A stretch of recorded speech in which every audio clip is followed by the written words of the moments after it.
आप लोगों को के स्टेनो क्लासेस में स्वागत है। इस चैनल को सब्सक्राइब एंड लाइक करना ना भूलें और बेल आइकॉन का बटन दबा दें। आज आपको उच्च गति अभ्यास खंड 2 पर हम करेंगे। पहले प्रतिलेखन संख्या 1 और 2 की लिखाएंगे। पेंसिल कॉपी लेकर तैयार है। अब 100 के स्पीड में लिखाएंगे। Ready, last ready, start. महोदय, पर्यावरण से तात्पर्य किसी एक व्यक्ति के परिवेश से नहीं, वरन व्यक्ति के, समाज के, राष्ट्र के और इस सारी पृथ्वी के ही परिवेश से है, जिसका प्रभाव व्यक्ति, समाज, राष्ट्र और सारे विश्व पर पड़ता है। पर्यावरण से तात्पर्य पेड़ पौधों नहीं, पहाड़ या किसी तंत्र विशेष से नहीं, वरन उस समग्र वास्तविकता से है जिस पर मानव मात्र का अस्तित्व और उसका संपूर्ण आध्यात्मिक एवं भौतिक विकास निर्भर है। अस्तित्व केवल शारीरिक स्वास्थ्य ही नहीं, मानसिक भी स्वस्थ शरीर में स्वस्थ मन ही अच्छे स्वास्थ्य की परिभाषा है। शारीरिक स्वास्थ्य हमारे आहार पर निर्भर है, जिसका स्रोत इस पृथ्वी का जल, थल, वायुमंडल है। मानसिक स्वास्थ्य भी प्रकारांतर से इन्हीं पर निर्भर है, क्योंकि जैसा खाए अन्न वैसा बने मन। स्वस्थ जीवन पर सबसे अधिक प्रभाव हमारे चिंतन का, हमारी परंपराओं का और उन सब परिस्थितियों का पड़ता है जो हमारे ऊपर आरोपित है या की गई हैं या की जा रही हैं। इसलिए पर्यावरण या परिवेश में जल, थल, वायु ही नहीं बल्कि वे सारे घटक महत्वपूर्ण है, जिनका कुछ भी प्रभाव हमारे जीवन पर, हमारी क्रियाशीलता पर पड़ता है।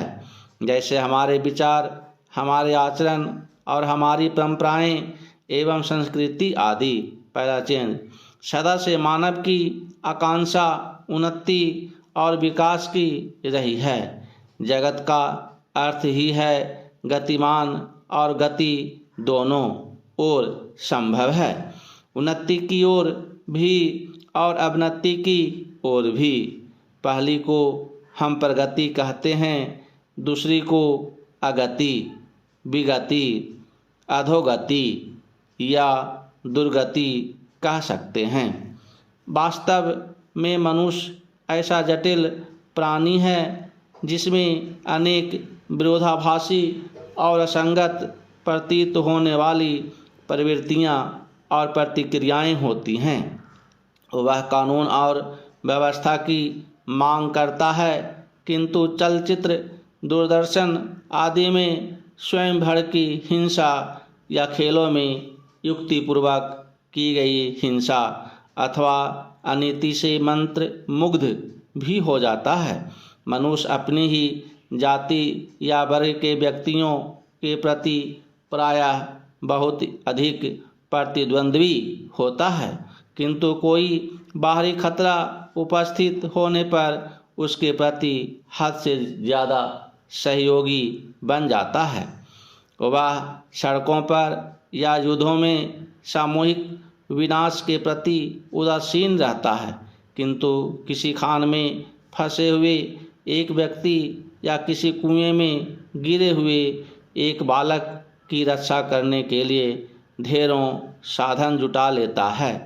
कुछ विद्वान कहते हैं कि मनुष्य बंदर की संतान हो या ना हो, किंतु उसमें खालिश बंदर की द्वैध प्रकृति प्रायः ही होती है।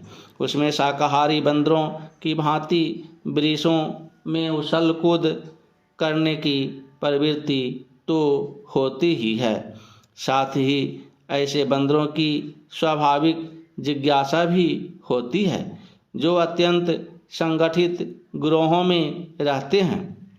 और भांति भांति का मांस खाने में मजा लेते हैं।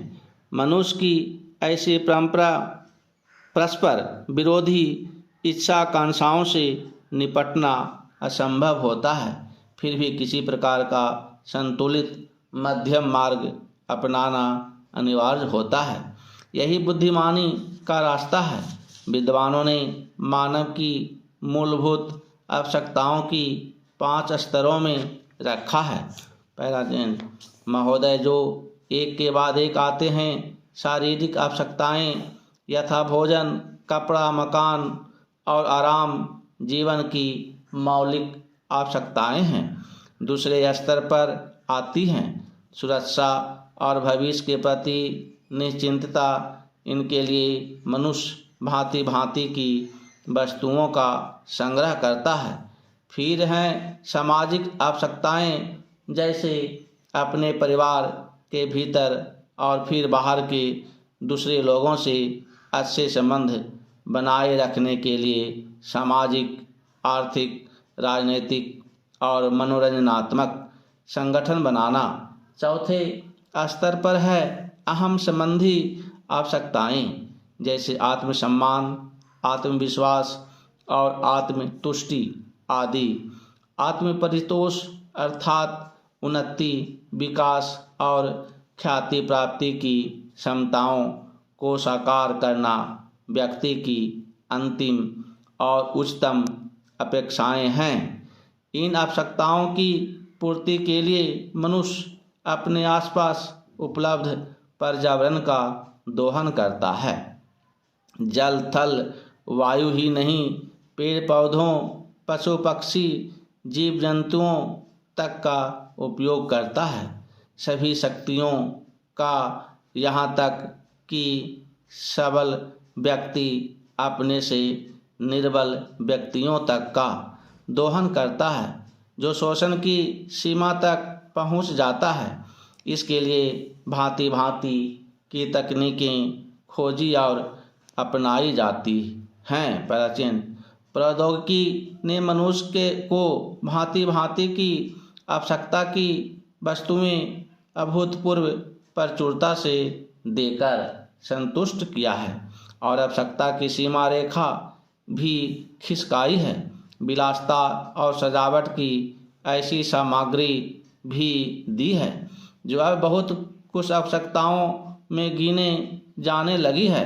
स्वचाल वाहन, दूरदर्शन, धुलाई मशीन, सफाई मशीन, सिलाई मशीन, स्टोव, चूल्हे, मिक्सी, फ्रिज आदि आदि अब बहुत से लोगों के लिए अनिवार्य आवश्यकता की कोटि में आ गई हैं। तकनीकी और औद्योगिकी से यह सब संभव हुआ है, किंतु एक ऐसा अल्प वर्ग भी है जिसके लिए विलासिता आवश्यकता की कोटि में आ चुकी है। विज्ञान की जन समुदाय के लिए तो मौलिक न्यूनतम आवश्यकताएं भी विलासिता ही बनी हुई है।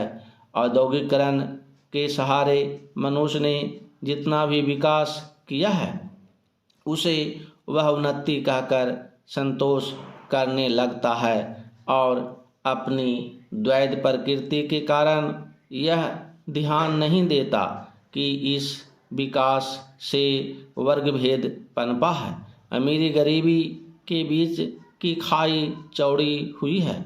जो व्यक्ति मानव की समानता, समाजवाद या साम्यवाद के गीत गाता है, वही अपनी द्वैध प्रकृति के कारण अपने पर्यावरण, यहाँ तक कि मानव के 875 भी शोषण के नए नए तरीके खोजता है।